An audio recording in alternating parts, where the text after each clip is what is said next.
السلام علیکم ورحمۃ اللہ وبرکاتہ۔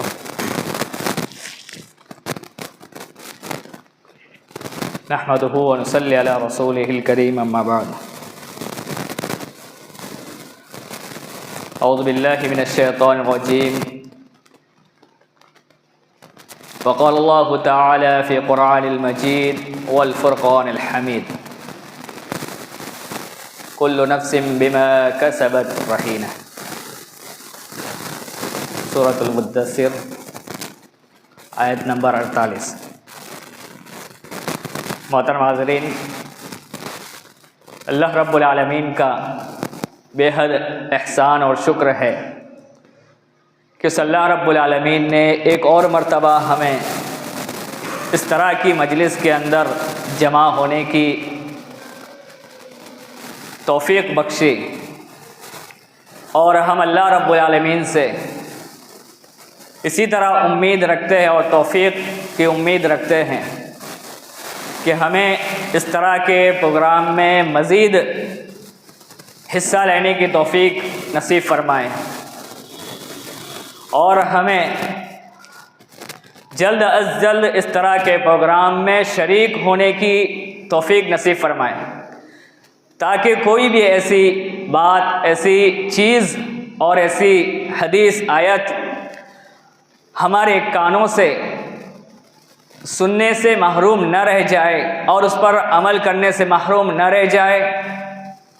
جو ہمارے لیے دنیا کے اندر بھی کام آ سکتی ہے اور آخرت کے اندر بھی کام آ سکتی ہے۔ اس لیے ہم تمام کو چاہیے کہ اس طرح کی دینی مجالس کے اندر، جس کے اندر قرآن و حدیث کی دعوت اور قرآن و حدیث کو بیان کیا جاتا ہے، اس طرح کی مجالس میں جلدی سے جلدی شریک ہونے کی کوشش کرنی چاہیے۔ اللہ رب العالمین نے ہمیں خوش نصیب بنایا ہے کہ اس نے ہمیں اس طرح کی پروگرام کے اندر، مجلس کے اندر بار بار شرکت نصیب فرما رہے ہیں۔ حالانکہ دنیا کے اندر کئی لوگ ایسے تھے جن کو کچھ مجلسیں، اس طرح کی دینی مجلسیں کے اندر شریک ہونے کی توفیق ہوئی اور آج ہمارے درمیان نہیں ہے۔ ہمیں ان سے عبرت حاصل کرنی چاہیے کہ کہیں انہی لوگوں میں ہمارا شمار نہ ہو جائے، اور آج کی مجلس کے اندر ہم شریک ہوں اور اس مجلس کے اندر جو باتیں ہم سیکھیں، سنیں، اس پر عمل پیرا ہو جائیں، اور اللہ نہ کرے کل مجلس ختم ہو جائے، دوسری مجلس میں ہمیں شرکت نصیب نہ ہو، اور اس مجلس کے اندر شریک ہونے کی وجہ سے ہم نے جو سنا، اس پر عمل کیا، وہ ہمیں قیامت کے دن اللہ کے حضور کام آ جائے۔ اس طرح کی مجلس اسی لیے وجہ سے سجائی جاتی ہے کہ ہمارا معاشرہ، ہمارا گاؤں، ہمارا محلہ اور مسلمان بھائی دین کی طرف بڑھے،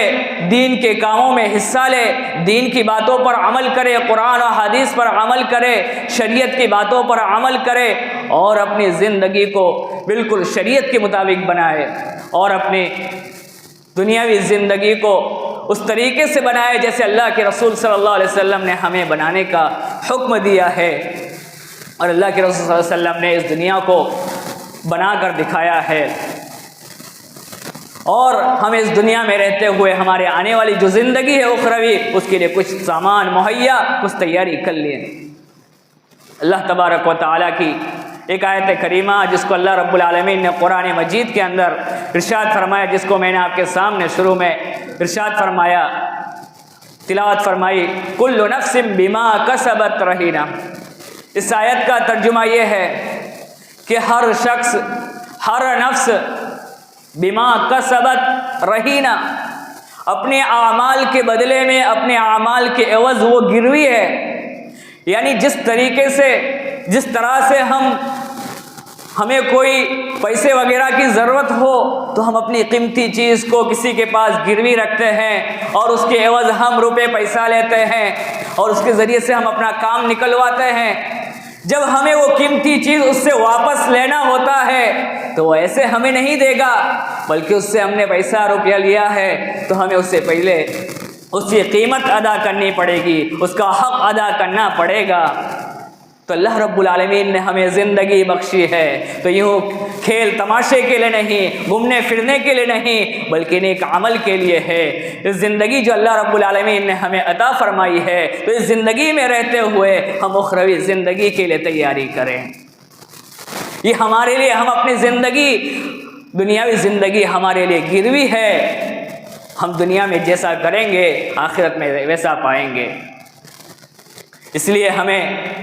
جو چیز ہم نے اپنی زندگی کو، اپنے عمل کو اللہ رب العالمین کے حضور گروی رکھی ہے تو دنیا میں رہتے ہوئے نماز، روزہ، نیک اعمال وغیرہ جو اللہ رب العالمین نے ہم پر فرض کیا ہے اس کی پابندی سے ادائیگی کی جائے، اور نیک اعمال ہے، نیک راستے ہیں، نیک طریقے ہیں، اس کو اپنایا جائے، اس کے ذریعے سے اپنے اخروی زندگی جو ہمیں اپنے اعمال کو گروی رکھا ہے اللہ رب العالمین کے پاس، اس گروی چیز کو چھڑائی جائے اور اس کے بدلے میں ہمیں جنت نصیب ہو جائے۔ محترم حاضرین، میں اب زیادہ نہ کچھ کہتے ہوئے تلاوت کلام اللہ کے لیے میں حافظ عبداللہ بن ابوبکر کو دعوت دیتا ہوں کہ وہ آئے اور تلاوت کلام اللہ کے ذریعے اس مجلس کا آغاز کرے۔ السلام علیکم ورحمۃ اللہ وبرکاتہ۔ اعوذ باللہ من الشیطان الرجیم، بسم اللہ الرحمن الرحیم۔ اقم الصلاة لدلوک الشمس إلى غسق الليل وقرآن الفجر إن قرآن الفجر كان مشهودا ومن الليل فتهجد به نافلة لك عسى أن يبعثك ربك مقاما محمودا وقل رب ادخلني مدخل صدق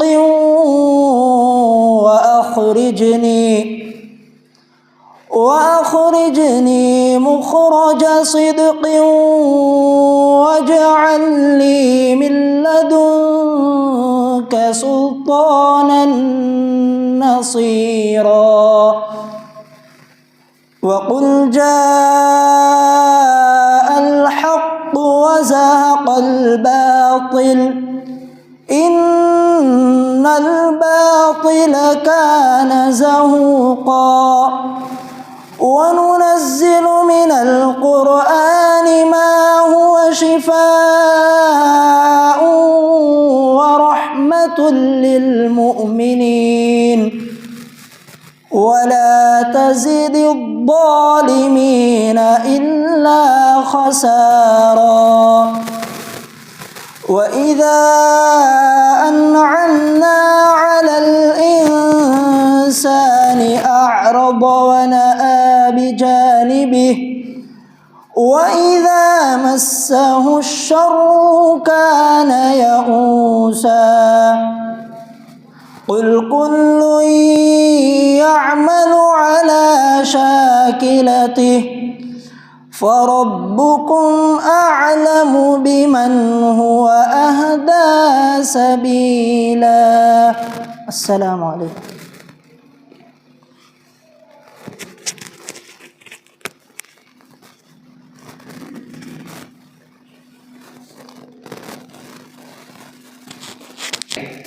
محترم حاضرین، اب ہمارے سامنے ایک ایسا عنوان جس کو فضیلت الشیخ سلطان نوری حفظہ اللہ، استاد مدرسہ اسلامیہ سامرود، نماز کی فضیلت کے اوپر گفتگو فرمائیں گے، جس کا ادا کرنا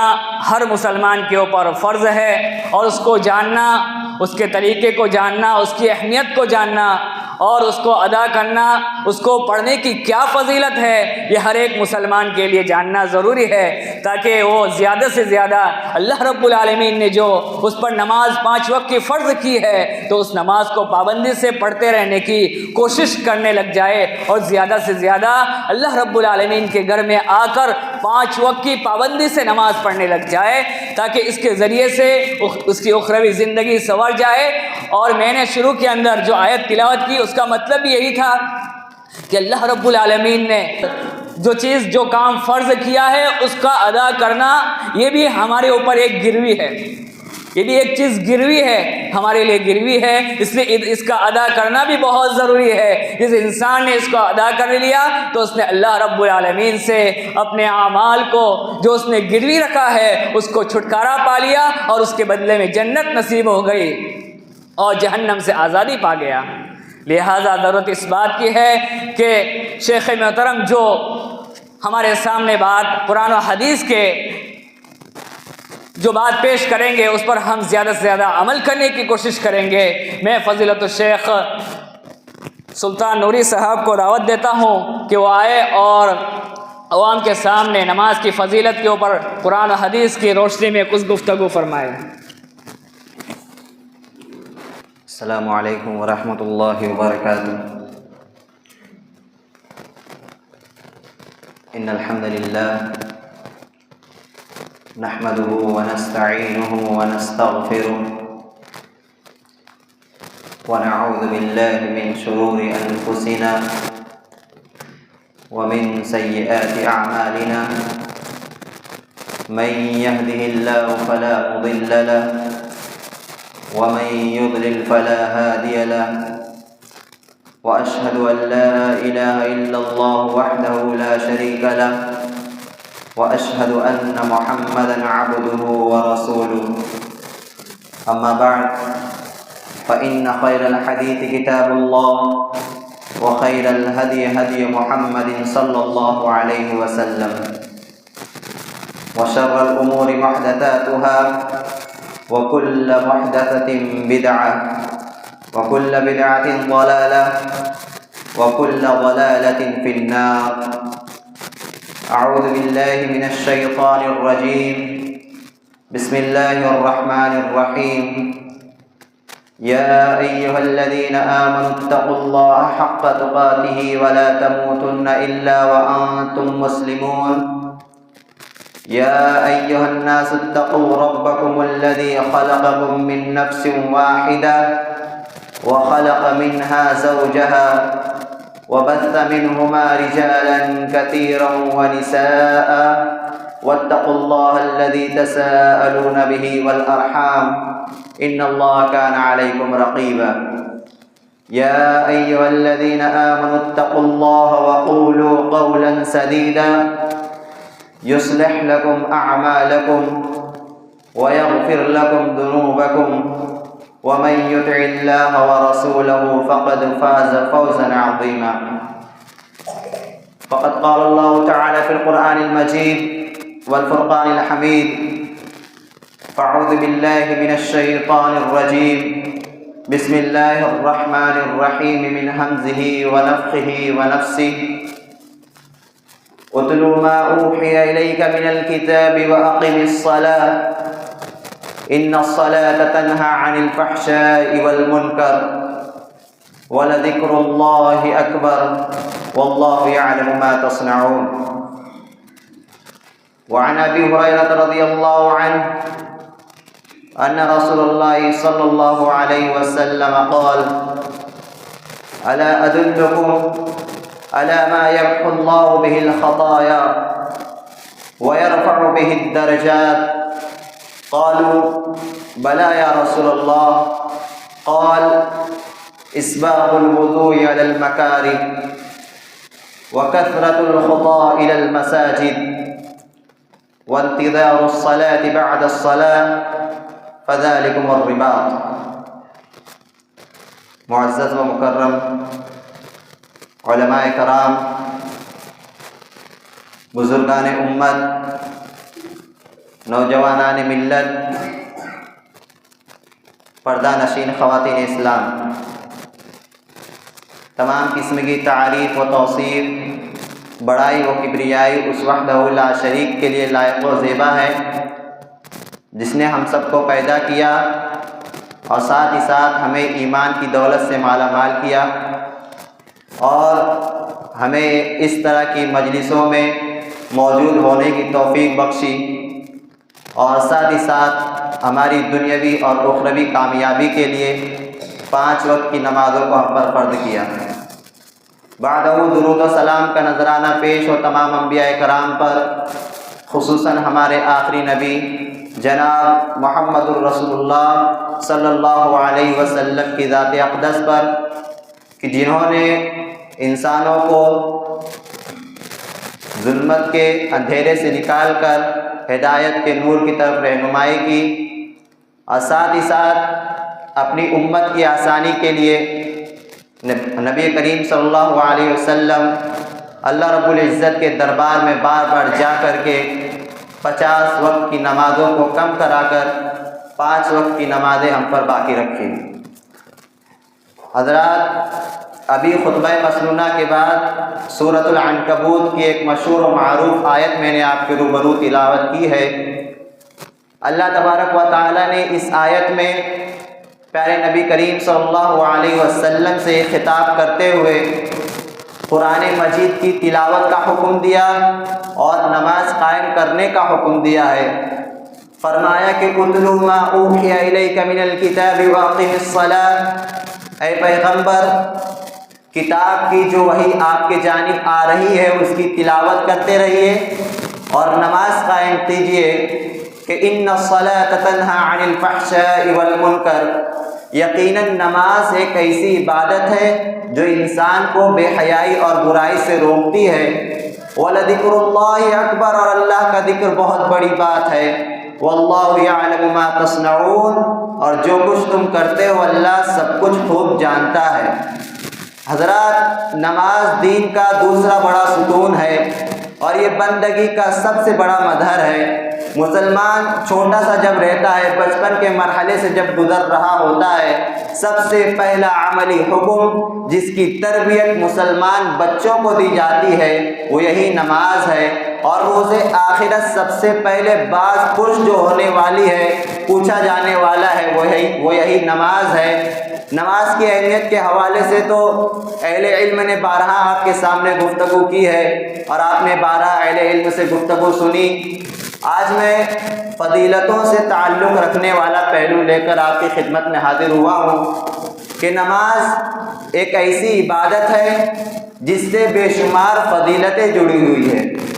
ہم اگر شعوری طور پر نماز پڑھیں، سمجھ کر نماز پڑھیں، نماز سے جڑے ہوئے ایک ایک عمل کو، ایک ایک فعل کو عبادت کی نیت سے، عبادت کی غرض سے پورے خشوع و خضوع کے ساتھ انجام دے، تو اللہ رب العالمین نے ان نمازوں میں کئی فضیلتیں رکھی ہیں، اور اللہ رب العالمین نے ان نمازوں میں بے شمار فضیلتیں رکھی ہے۔ فرق صرف اتنا ہے، کمی صرف اتنی ہے کہ ہم اسے محسوس کر کے اس فعل کو انجام نہیں دیتے، جس کی بنا پر ہماری نمازوں میں کوتاہی ہوتی ہے، کمیاں ہوتی ہے۔ اور اسی لیے اللہ رب العالمین نے قرآن میں بھی فرمایا کہ تم لوگ نماز کے ذریعے اللہ رب العالمین سے مدد طلب کرو، نماز کے ذریعے اللہ رب العالمین کو پکارو، کیونکہ نماز ایک ایسی عبادت ہے جو انسان کو بے حیائی اور برائی سے روکتی ہے۔ اور حضرات، نماز کی اہمیت کے بارے میں آپ نے بہت سنا ہوگا، آج انشاءاللہ فضیلتوں کے بارے میں جانیں گے۔ اور آپ یہ فضیلتیں سنا ہے آپ نے، لیکن ہم نے شعوری طور پر ان فضیلتوں کے سلسلے میں غور نہیں کیا، اور غور کریں گے تو اللہ، ایک نماز اگر میری اور آپ کی زندگی کی قبول ہو گئی تو بیڑا پار ہو جائے گا۔ ایک نماز، وقت داخل ہوتا ہے، وقت داخل ہونے کے بعد اذان ہوتی ہے، اور ہم جو اذان کے بعد مسجد میں حاضری دیتے ہیں، نماز پڑھ کر گھر لوٹتے ہیں، اذان اور ہمارے نماز سے فارغ ہو کر گھر جانے تک آدھے گھنٹے کے اس وقفے میں 40 منٹ کے اس وقفے میں اتنی فضیلتیں ہیں کہ آپ شمار بھی نہیں کر سکتے. خالی آپ کو بس اپنا ذہن اس کی طرف لے کر جانا ہے اور انشاءاللہ جب آپ ان فضیلتوں کو دھیان میں رکھتے ہوئے نماز پڑھیں گے تو آپ کی زندگی کا مزہ ہی کچھ اور ہو جائے گا. تو چلیے ایک ایک کر کے ترتیب وار ہر فضیلتوں کو جانتے ہیں. سب سے پہلا وقت داخل ہونے کے بعد اذان ہوتی ہے اور ہم جو وقت داخل ہونے کے بعد اذان ہوتی ہے اور جب مؤذن اذان دیتا ہے تو ہمیں 3 باتوں کا حکم ہے. وقت داخل ہوا، مؤذن نے اذان دی، حی علی الصلاۃ حی علی الفلاح کی پکار اس نے لگائی، تو آپ کو معلوم ہے جب ہم اذان سنتے ہیں تو ہمیں 3 باتوں کا حکم ہے. سب سے پہلا اذان کا جواب دینا، اذان کا جواب دینے کے بعد درود پڑھنا، درود کے بعد اذان کی دعا پڑھنا. ایک اذان میں جب آپ اذان کا جواب دے کر یہ سب معمولات پر عمل کرتے ہیں آپ کو 4 فضیلتیں ملتی ہیں. اذان کا جواب صرف آپ نے دیا، درود پڑھی، دعا پڑھی، یہ 4 فضیلتیں آپ کو ملتی ہیں. پہلی فضیلت پیارے نبی حدیث میں فرماتے ہیں جو مؤذن کی اذان سن کر اس کا جواب دیتا ہے، شرط یہ ہے کہ من قلب ہی کہا حدیث میں آپ نے کہ جو الفاظ وہ زبان سے ادا کر رہا ہے، اشہد ان لا الہ الا اللہ زبان کہہ رہی ہے تو دل میں بھی وہی عقیدہ ہونا چاہیے. اشہد ان محمد رسول اللہ کہہ رہا ہے تو دل میں بھی وہی عقیدہ ہونا چاہیے. تو کہا مؤذن کی اذان کا جواب اگر دل کے یقین کے ساتھ کوئی دیتا ہے دخل الجنہ، مؤذن کی اذان کا جواب دینے والا جنت میں داخل ہو جائے گا. مؤذن کی اذان کا جواب آپ کو دخول جنت کا سبب بن رہا ہے اور آپ کو جنت کا مستحق بنا رہا ہے. تو آپ سوچئے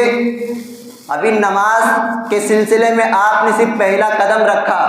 پہلی سیڑھی پر آپ نے قدم رکھا اور پہلی سیڑھی سے ہی آپ جنت کے حقدار ہو گئے. تو اذان کا جواب دے کر آپ جنت کے حقدار ہوئے. درود آپ نے پڑھی، اللہم صلی علی محمد وعلی آل محمد کما صلیت علی ابراہیم وعلی آل ابراہیم انک حمید مجید، اللہم بارک علی محمد وعلی آل محمد کما بارکت علی ابراہیم وعلی آل ابراہیم انک حمید مجید. تو پیارے نبی فرماتے ہیں من صلی علی واحدا صلی اللہ علیہ بہا عشرہ، جو ایک مرتبہ مجھ پر درود بھیجے اس بندے پر اللہ 10 رحمتیں نازل کرتا ہے. تو پہلے تو آپ جنت کے حقدار ہوئے، پھر درود پڑھ کر اللہ کی 10 رحمتوں کے حقدار ہوئے، پھر آپ نے دعا پڑھی اللهم رب هذه الدعوة التامة والصلاة القائمة آت سيدنا محمدا الوسيلة والفضيلة وابعثه مقاما محمودا الذي وعدته. آپ نے یہ دعا پڑھی تو پیارے نبی فرماتے ہیں حلت له شفاعتی یوم القیامہ، جس نے اذان کے بعد یہ دعا پڑھی اور اللہ سے میرے لیے وسیلے کا مقام مانگا. اور وسیلے کا مقام کیا ہے؟ انها منزلة في الجنة لا تنبغي الا لعبد من عباد اللہ وارجو ان اکون انا ہوا. وسیلہ یہ جنت کا سب سے اونچا مقام ہے جو صرف ایک بندے کو ملنے والا ہے اور مجھے امید ہے کہ وہ بندہ میں ہی رہوں گا. تو پیارے نبی فرماتے ہیں جو شخص اذان کا جواب دینے کے بعد آتی محمد الوسیلہ کہہ کر اے اللہ محمد عربی صلی اللہ علیہ وسلم کو اس مقام وسیلہ کا حقدار بنا دے جو تو اپنے بندوں میں صرف ایک بندے کو دینے والا ہے.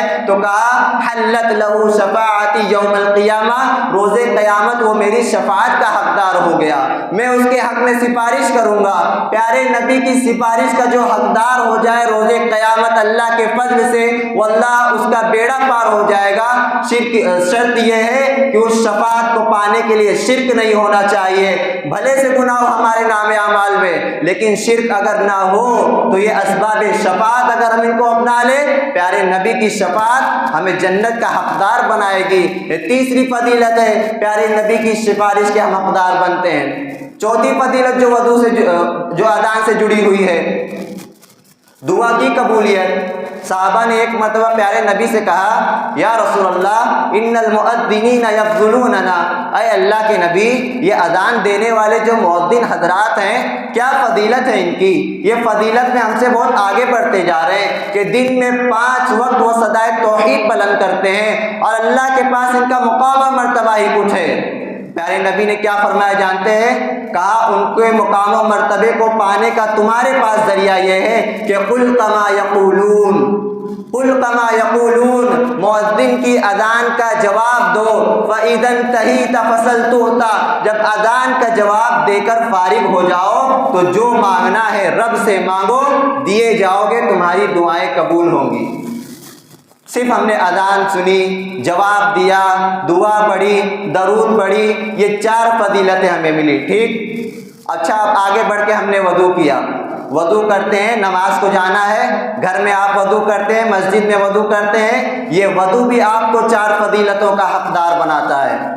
اذان نے آپ کی جھولی میں 4 فضیلتیں ڈالی، یہ وضو بھی آپ کو 4 بڑی فضیلتوں کا حقدار بناتا ہے۔ پہلی فضیلت تو یہ، ایک ایک وضو آپ دھوتے جا رہے ہیں اور اس وضو سے کیے ہوئے گناہ جھڑتے جا رہے ہیں، معاف ہوتے جا رہے ہیں، آپ گناہوں سے پاک ہوتے جا رہے ہیں، پانی آپ کے اعضاء کو بھی پاک کر رہا ہے، اور وضو کی یہ عبادت آپ کے باطن کو گناہوں کے دبوں سے پاک کر رہی ہے۔ تو وضو آپ کر رہے ہیں، پانی کے ساتھ ساتھ، پانی کے ایک ایک قطرے کے ساتھ ساتھ آپ کے گناہ جھڑ رہے ہیں اور آپ کے گناہ معاف ہو رہے ہیں۔ اچھا اس کے بعد جیسے جیسے آپ وضو کرتے ہیں، یہ وضو کی عبادت آپ کے لیے رفع درجات کا ذریعہ بنتی ہے، وضو کرنے والے بندوں کے درجات بلند ہوتے ہیں۔ پیارے نبی نے حدیث میں فرمایا ہے کہ الا ادلکم علی ما یمحو اللہ بہ الخطایا ویرفع بہ الدرجات اسباغ الوضوء علی المکارہ، اے لوگوں کیا میں تمہیں ایسا عمل نہ بتاؤں جس عمل کے ذریعے اللہ درجات کو بہت بلند کر دیتا ہے اور تمہارے گناہوں کو معاف کرتا ہے؟ صحابہ نے کہا ضرور بتائیے اللہ کے نبی۔ کہا اسباغ الوضوء علی المکارہ، ناگواری کے باوجود وضو مکمل کرنا۔ ناگواری کا مطلب کیا ہے؟ صبح کا وقت ہے، سرد موسم ہے، ٹھنڈی رات ہے، پانی کو چھونے میں بڑی تکلیف ہے، ایسے میں آپ وہ مشقت برداشت کرتے ہوئے بھی آپ وضو پورا کا پورا کرتے ہیں، مکمل کرتے ہیں، سردی کی تکلیف کو برداشت کر رہے ہیں، تو یہ جو تکلیف آپ نے برداشت کی یہ آپ کے لیے رفع درجات کا ذریعہ بنے گی۔ تو وضو میں پہلے تو گناہوں کی معافی، دوسرے رفع درجات، اور تیسری چیز کیا حاصل ہوتی ہے؟ تیسری فضیلت،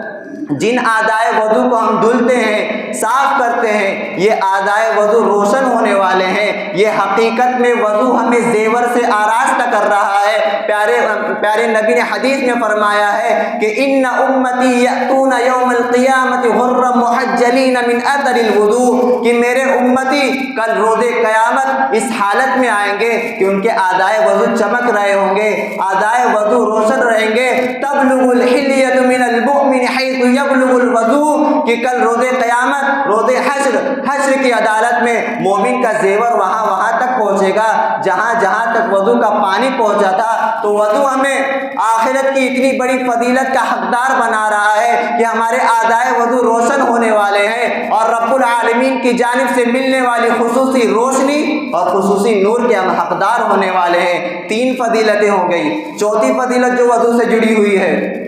وضو سے فارغ ہوئے ہم، وضو سے فارغ ہونے کے بعد دعا پڑھی ہم نے، اشہد ان لا الہ الا اللہ وحدہ لا شریک لہ واشہد ان محمدا عبدہ ورسولہ۔ آپ نے یہ دعا پڑھی تو پیارے نبی فرماتے ہیں فتحت لہ ابواب الجنۃ الثمانیہ یدخل من ایہا شاء، کیا جس نے وضو کے بعد یہ دعا پڑھ لی اس کو فتحت لہ ابواب الجنۃ الثمانیہ، اس کے لیے جنت کے 8 دروازے کھول دیے جاتے ہیں کہ وہ جس دروازے سے چاہے داخل ہو جائے۔ اللہ اکبر۔ ایک اذان نے آپ کو 4 فضیلتوں کا حقدار بنایا، پھر ایک وقت کے وضو نے آپ کو ان 4 فضیلتوں کا حقدار بنایا۔ اچھا اب ہم مسجد کی جانب جاتے ہیں، مسجد کی جانب جاتے ہیں، یہ جو جانا ہے ہمارا، یہ جو چلنا ہے ہمارا،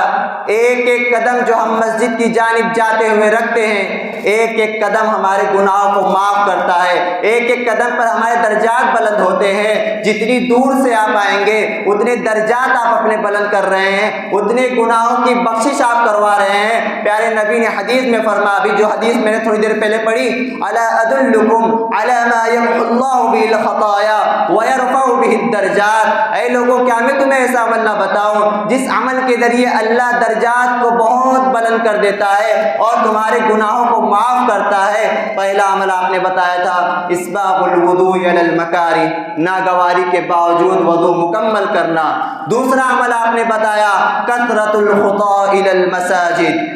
مسجد کی جانب کثرت سے چل کر جانا، مسجد کی جانب قدم بڑھانا۔ یہ فضیلت جو سوار ہو کر آئے اسے بھی حاصل ہوگی، لیکن اس کے مقابلے میں جو پیدل آتا ہے، چل کر آتا ہے، اسے یہ فضیلت زیادہ حاصل ہوگی، وہ اس فضیلت کا زیادہ حقدار ہوگا۔ کثرۃ الخطی الی المساجد۔ اچھا، آپ مسجد کی جانب آ رہے ہیں، ایک ایک قدم پر گناہ معاف ہو رہے ہیں، ایک ایک قدم پر درجات بلند ہو رہے ہیں، اور آپ کی حیثیت کیا ہے جانتے ہیں؟ آپ کی حیثیت یہ ہے آپ اللہ کے گھر کو جا رہے ہیں، تو حدیث کہتی ہے آپ اللہ کے مہمان ہیں، آپ اللہ کے مہمان ہیں، آپ اللہ رب العالمین آپ کا میزبان ہے۔ پیارے نبی نے حدیث میں فرمایا ہے من غدا الی مسجد اورا عد اللہ له نزلہ من الجنہ کلما غدا اورا۔ جو شخص صبح مسجد کی طرف جائے اور جو شخص شام مسجد کی طرف جائے، ایسے بندے کے لیے اللہ جنت میں مہمان نوازی کا سامان تیار کرتا ہے۔ مسجد کی طرف آنے والا یہ رب العالمین کا مہمان ہے، اور مسجد آنے والے بندوں کا میزبان رب العالمین ہے، ارحم الراحمین ہے۔ کتنے شرف کی بات ہے اور کتنے اعزاز کی بات ہے۔ اور اگر یہ جانا دشواریوں میں مشقتوں کا مقابلہ کرتے ہوئے، تکلیفوں کا مقابلہ کرتے ہوئے، مشقتوں کا مقابلہ کرتے ہوئے آپ جاتے ہیں، تاریکی میں اگر آپ جاتے ہیں، صبح کا وقت ہے، تاریک راستے ہیں، تاریک گلیاں ہیں، عشاء کی نماز ہے، تاریک راستے ہیں، تاریک گلیاں ہیں، تاریکیوں کا مقابلہ کرتے ہوئے بھی آپ مسجد میں حاضری دیتے ہیں، تو روز قیامت پیارے نبی نے مکمل نور کی بشارت سنائی ہے۔ فرمایا بشر المشائین فی الظلم الی المساجد بالنور التام یوم القیامہ۔ جو بندے تاریکیوں کے باوجود تاریک راہوں سے گزرتے ہوئے زیادہ سے زیادہ مسجد جاتے ہیں، انہیں خوشخبری سنا دو کہ کل روز قیامت جب کافر اور منافق اندھیروں میں بھٹک رہے ہوں گے، ایسے اہل ایمان کو نور تام ملے گا، مکمل نور ملے گا۔ اللہ رب العالمین کی جانب سے ان پر اعزاز اور انعام ہوگا کہ جب کافر اور منافق ظلمتوں میں بھٹک رہے ہوں گے، ان کی راہ منور ہوگی، ان کے سامنے نور ہوگا اور ان کے سامنے روشنی ہوگی۔ اچھا، آپ مسجد آ گئے، مسجد پہنچ کر آپ نے صف اول میں جگہ پائی، ابتدائی صفوں میں جگہ پائی۔ آپ کو معلوم ہے اللہ کے نبی صلی اللہ علیہ وسلم نے صف اول میں کھڑے رہنے والوں کو، اگلی صفوں کو، پہلی، دوسری، تیسری صفوں کو ملائکہ اور فرشتوں کی صفوں سے تشبیہ دی ہے۔ ملائکہ اور فرشتوں کی صفوں سے تشبیہ دی ہے کہ امام کے پیچھے جو اگلی ابتدائی صفیں ہوتی ہے، یہ اسی طرح جس طرح اللہ کے پاس ملائکہ صف بندی کرتے ہیں، لائن کے ساتھ ادب سے کھڑے ہوئے، ایک دوسرے سے قریب، ایک دوسرے سے مل کر کھڑے ہوئے۔ آپ نے فرمایا کہ الا تصفون کما تصف الملائکہ، کیا ویسے صف بندی نہیں کرو گے جیسے اللہ کے پاس ملائکہ صف بندی کرتے ہیں؟ کہا کیسے اللہ کے نبی؟ کہا وہ اگلی صفیں پہلے مکمل کرتے ہیں، اگلی صفیں پہلے مکمل کرتے ہیں۔ مطلب اس میں یہ ادب بھی سکھایا جا رہا ہے کہ آپ مسجد پہلے آ رہے ہیں، اگلی صفوں میں جگہ خالی ہے تو اگلی صفوں میں آ کے بیٹھنا چاہیے۔ غلط ہے کہ میں مسجد پہلے آ رہا ہوں اور بیٹھ رہا ہوں پیچھے میں، غلط ہے۔ پہلی صف مکمل کرو، دوسری صف مکمل کرو، تیسری صف مکمل کرو، یہ فرشتوں کی صف بندی کا انداز ہے۔ اور پھر خصوصاً صفوں میں بھی، صفوں کا جو داہنا جانب کا حصہ ہے، میامن الصفوف، سیدھی طرف کی جو صفیں ہیں، اس کی خاص فضیلت بتائی گئی کہ ان اللہ وملائکتہ یصلون علی میامن الصفوف، اللہ رحمتیں نازل کرتا ہے ان مصلیوں پر، فرشتے دعائیں رحمت کرتے ان مصلی کے حق میں جو دائیں جانب، امام کے دائیں جانب کھڑے ہو کر نماز پڑھتے ہیں۔ تو صف اول کی فضیلت، اگلی صفوں کی فضیلت اپنی جگہ ہے، اس میں بھی اگر کوئی دائیں جانب کھڑا ہوتا ہے اس کی زیادہ فضیلت ہے اللہ تعالیٰ کے پاس۔ اچھا، یہاں پہ 2 منٹ اپنے بات سے پیچھے آ کر ایک مسئلے کی طرف وضاحت کر دیں۔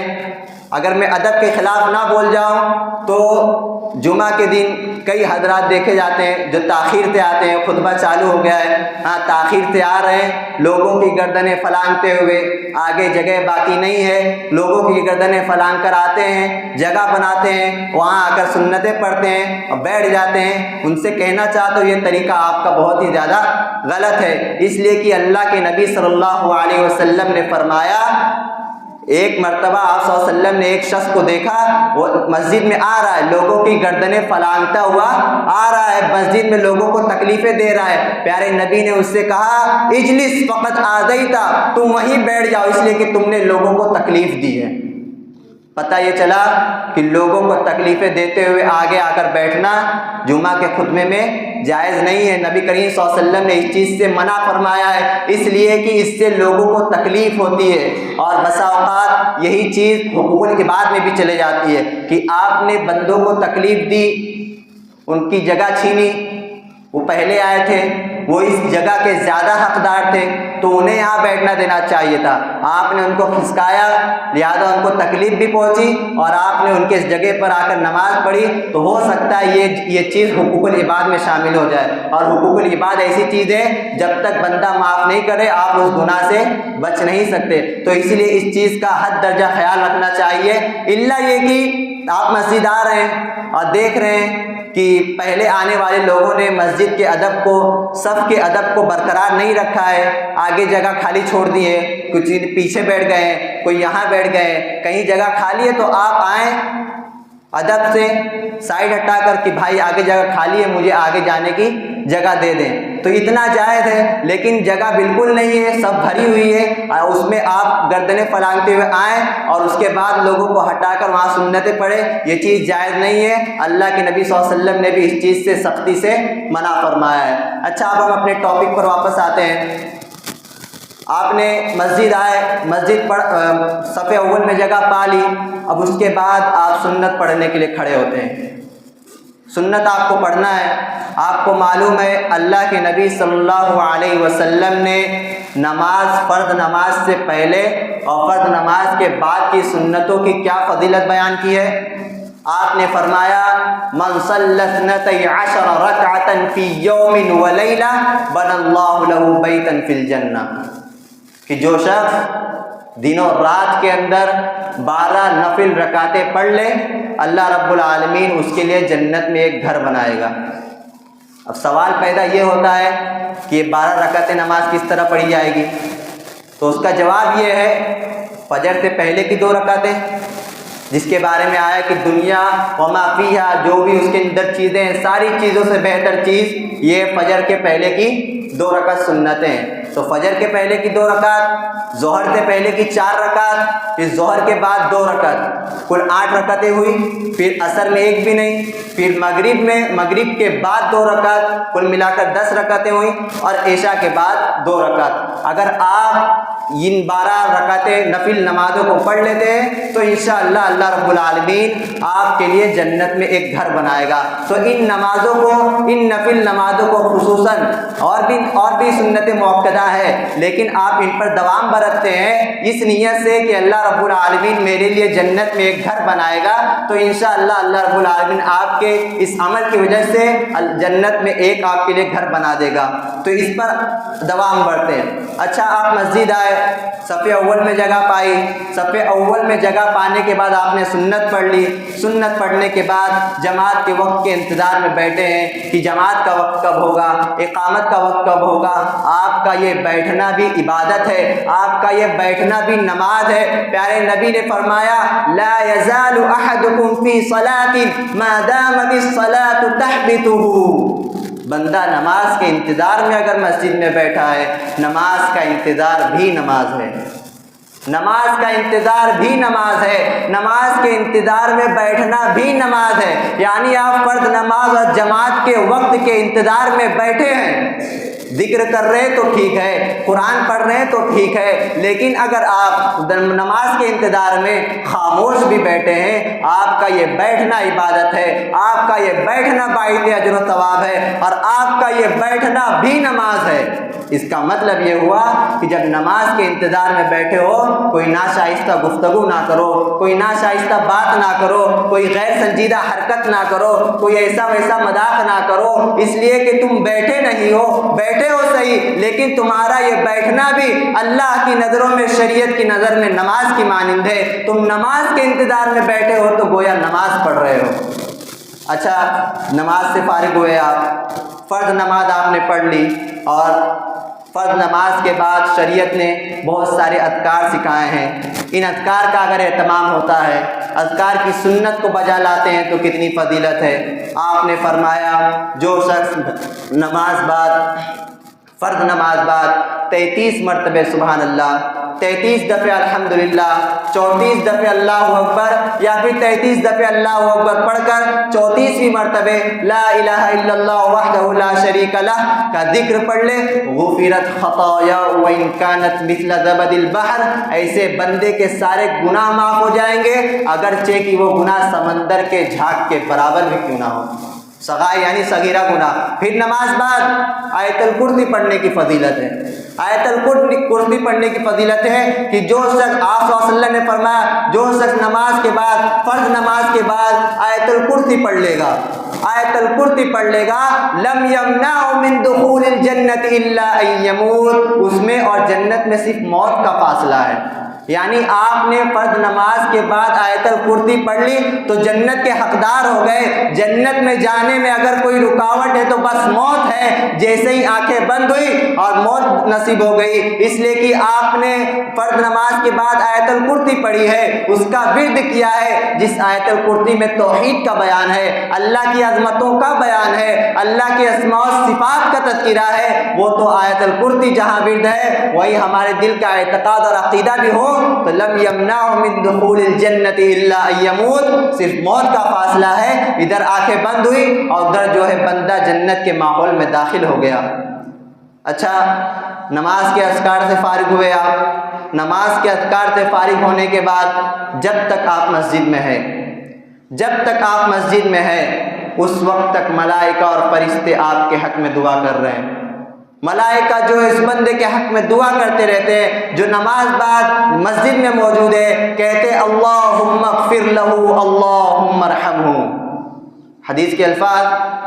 ما دام فی مصلاہ الذی صلی فیہ، کہ انسان جس جگہ اس نے نماز پڑھی اسی جگہ بیٹھا رہے تو فرشتے اس کے حق میں دعا کرتے رہتے ہیں کہ اللہ اس بندے کو معاف کر دے، اس بندے پر رحم فرما۔ اسے دو طرح سے سمجھا گیا، ایک تفسیر تو یہ کی گئی کہ فرشتے اس شخص کے حق میں دعا کرتے رہتے ہیں جو نماز بعد جس جگہ اس نے نماز پڑھی وہیں بیٹھا رہے۔ دوسری تفسیر یہ کی گئی کہ نہیں، مصلی سے مراد صرف وہ ایک جگہ نہیں بلکہ پوری مسجد مراد ہے، پوری مسجد کی نمازی نماز کے بعد جب تک مسجد میں موجود ہے، اللہ کے گھر میں موجود ہے، ملائکہ اور فرشتوں کی دعائیں اسے ملتی رہتی ہے۔ اور یہی دوسری تفسیر زیادہ صحیح اور راجح ہے، یہی دوسری تفسیر کہ نمازی نماز کے بعد اللہ کے گھر میں موجود ہے، جب تک اللہ کے گھر میں موجود ہے اس وقت تک ملائکہ اور فرشتے اس کے حق میں دعا کر رہے ہیں کہ اللہم اغفر لہ اللہم ارحمہ، اے اللہ اس بندے کو معاف کر دے، اس بندے پر رحم فرما۔ اور یہ دعا کب تک جاری رہتی ہے؟ جب تک کہ بندے کو حدث لائق نہ ہو جائے، یعنی کہ جب تک کہ مسجد میں رہتے اس کا وضو ٹوٹ نہ جائے۔ وضو ٹوٹے بغیر جب تک وہ مسجد میں ہے ملائکہ اور فرشتوں کی دعائیں اسے ملتی رہتی ہے۔ تو اس لیے میرے بھائیوں، نماز سے فارغ ہونے کے بعد اگر آپ کے پاس کوئی کام کاج نہیں ہے، آج چھٹی ہے، تو ایسے وقت میں کیا کیا کرے، مسجد میں بیٹھ جائیں۔ باقیہ جگہ جا کر بے فالتو کی باتیں لغویات میں پڑے رہنے سے بہتر ہے کہ مسجد میں بیٹھے رہے، تاکہ اس سے آپ کا ٹائم بھی نکلے اور ساتھ ہی ساتھ فرشتوں کی دعائیں بھی آپ کو ملتی رہے گی۔ اچھا، نماز سے فارغ ہو کر آپ واپس گھر لوٹتے ہیں، اللہ اکبر، آپ کا یہ لوٹنا بھی بہت مبارک ہے۔ آپ مسجد سے گھر جا رہے ہیں اور یہ جانا بھی بہت مبارک ہے، پیارے نبی نے فرمایا کہ جیسے مسجد آتے ہوئے ایک ایک قدم پر نیکیاں لکھی گئی، درجات بلند ہوئے، یہی فضیلت واپس جانے والے کو بھی حاصل ہوگی۔ ایک صحابی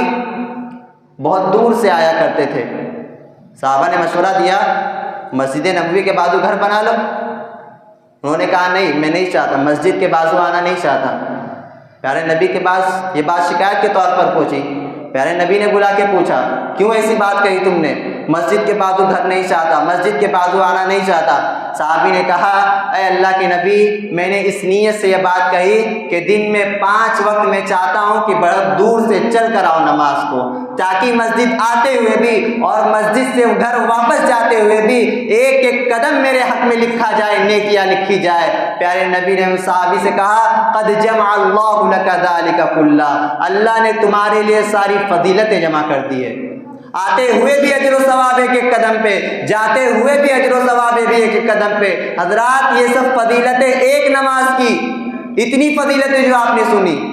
شعوری طور پر اگر واقعی نماز ہماری نماز ہو، شعوری عبادت کرے، ایک اذان سے لے کر نماز سے فارغ ہو کے گھر جانے تک آدھے گھنٹے کے اس وقفے میں، 35 سے 40 منٹ کے اس وقفے میں کتنی مرتبہ ہمیں جنت مل گئی، کتنی رب کی رحمت مل گئی، کتنی بخشش ہمیں مل گئی، فرشتوں کی دعائیں ہمیں مل گئی، کتنے درجات ہمارے بلند ہو گئے۔ اور خوش نصیب ہے وہ جس کو جو دن کی 5 نمازوں میں فضیلتیں حاصل کر لے، اور بہت ہی خوش نصیب ہے وہ کہ جس کی زندگی پوری نمازوں میں گزرے، اور جس کی زندگی پوری نمازوں میں یوں گزرے کہ ہر دن 5 وقت وہ یہ ساری فضیلتیں وہ حاصل کرتا ہو، اذان سے جڑی ہوئی فضیلتیں بھی، وضو سے جڑی ہوئی فضیلتیں بھی، مسجد کی طرف آنے کی فضیلتیں بھی، مسجد میں رہنے کی فضیلتیں بھی، مسجد میں ذکر کرنے کی فضیلتیں بھی، اور مسجد سے واپس جانے کی فضیلتیں بھی۔ حضرات نماز بہت ہی انقلابی عبادت ہے۔ مسئلہ یہ ہے کہ آج ہماری نماز عبادت نہ رہی، وہ ایک عادت ہو گئی ہے۔ شعوری نماز پڑھیے، سمجھ کر پڑھیے، نماز سے جڑے ہوئے ایک ایک عمل کو، ایک ایک فعل کو عبادت کی نیت سے، عبادت کی غرض سے پورے خشوع و خضوع کے ساتھ انجام دیجیے، آپ کی زندگی کا مزہ ہی کچھ اور ہو جائے گا۔ اور جن بندوں کو اللہ نے توفیق دی ہے، اللہ کے کچھ بندے اس زمین پر ہیں جن کی پابندیاں ایسی ہے، جن کی پابندی ایسی ہے کہ واللہ یقین کیجئے کہ ہمیں یقین کرنا مشکل ہوگا کیا یہ جو کہا جا رہا ہے سچ ہے۔ نمازوں کی پابندی، ایک مثال دے کر میں اپنی بات ختم کروں گا۔ سعید بن المسیب رحمہ اللہ مدینہ کے سب سے افضل تابعین میں سے، اور حضرت عائشہ رضی اللہ عنہا کے سب سے مشہور شاگرد سعید بن المسیب، اگر میں بتاؤں تو کیا آپ یقین کریں گے یہ بات ان تابعین کے سلسلے میں؟ لیکن یقین کیے بغیر کوئی چارہ نہیں، اس لیے کہ خود انہوں نے اپنے نفس کے بارے میں گواہی دی ہے، اور اس وقت کے علماء اور ائمہ اس بات کے گواہ ہیں کہ یہ وہ بندہ ہے کہ گزشتہ 40 سالوں میں کبھی اس کی اذان نہیں چھوٹی۔ 40 سالوں میں، 40 مہینے نہیں، 40 ہفتے نہیں، گزشتہ 40 سالوں میں کبھی اس بندے کی اذان نہیں چھوٹی۔ آپ کو معلوم ہے 40 دن یہ عمل کرنا کتنی فضیلت کا باعث ہے؟ آپ نے فرمایا کہ جو شخص 40 دن کی نماز تکبیر تحریمہ کے ساتھ پڑھ لے، 40 دن کی نماز تکبیر تحریمہ کے ساتھ پڑھ لے، کتبت لہو براۃ من النفاق و براۃ من النار۔ جس نے 40 دن کی نماز تکبیر تحریمہ کے ساتھ پڑھ لی، وہ نفاق سے بری ہو گیا، وہ جہنم سے بری ہو گیا۔ پیارے نبی ضمانت دے رہے ہیں کہ میں گارنٹی دیتا ہوں کہ جس سے 40 دن کی نماز مکمل ہو جائے، تکبیر تحریمہ کے ساتھ پڑھ لے، وہ منافق نہیں ہو سکتا، وہ جہنم میں نہیں جا سکتا۔ یہ خوش نصیب ہیں سعید بن المسیب رحمہ اللہ۔ اور آپ عمل کر کے دیکھیے کتنے چیلنجز آتے ہیں، بہت مشکل ہے۔ اللہ کی توفیق جن کے شامل حال ہو، انہی سے یہ 40 دن کی پابندی مکمل ہو سکتی ہے۔ اور یہ کیسے خوش نصیب بندے ہوں گے سعید بن المسیب رحمہ اللہ، 40 سال تک ان کی ایک بھی اذان نہیں چھوٹی۔ ان کے قول کو میں آپ کے سامنے پڑھ دیتا ہوں۔ انہوں نے کہا تھا ما اذن المؤذن منذ 40 سنہ الا وانا فی المسجد، کہ 40 سال تک مؤذن نے جب بھی اذان دی ایسا کبھی نہیں ہوا کہ میں مسجد میں موجود نہ رہا ہوں۔ یعنی 40 سال تک جب بھی مؤذن اذان دیتا تھا، مؤذن سے پہلے سعید بن المسیب رحمہ اللہ مسجد میں حاضر ہو جاتے تھے۔ اور ایسے ایک نہیں بے شمار مثالیں آپ کو ملے گی سلف میں اور اسی طرح ائمہ وغیرہ میں کہ کسی کی 40 سال نماز نہیں چھوٹی، کسی کی 30 سال تک تکبیر تحریمہ نہیں چھوٹی، کسی کی 20 سال تک اذان نہیں چھوٹی، بے شمار واقعات موجود ہیں۔ یہ میں نے آپ کو ایک ایسے تابعی کا ذکر کیا جو سب سے مشہور ہے، اہل مدینہ کے سب سے افضل تابعین، سب سے افضل فقہاء میں سے اکثر و بیشتر لوگ الحمدللہ انہیں جانتے ہیں، اس لیے میں نے آپ کے سامنے سعید بن المسیب رحمہ اللہ کی مثال دی۔ اور آج میں بھی ضروری نہیں کہ اس وقت میں، آج بھی ایسے کئی لوگ موجود ہیں جو الحمدللہ 40 دنوں سے زیادہ ہو چکا ہے لیکن وہ الحمدللہ 5 وقت کی نمازوں میں تکبیر تحریمہ کے اندر موجود رہتے ہیں۔ اللہ رب العالمین ایسے لوگوں کو جزائے خیر دے۔ اسی بات پر میں اپنی بات کو ختم کرتا ہوں۔ اللہ رب العالمین سے دعا ہے اللہ رب العالمین مجھ کہنے والے کو بھی اور آپ سبھی سننے والوں کو بھی ایسے نمازی بندوں میں شامل فرما۔ نماز کا ایسا اہتمام کرنے کی اللہ تعالی ہم سب کو توفیق عطا فرما۔ اللہم آمین وآخر الدعوانا الحمدللہ رب العالمین والسلام علیکم ورحمۃ اللہ وبرکاتہ۔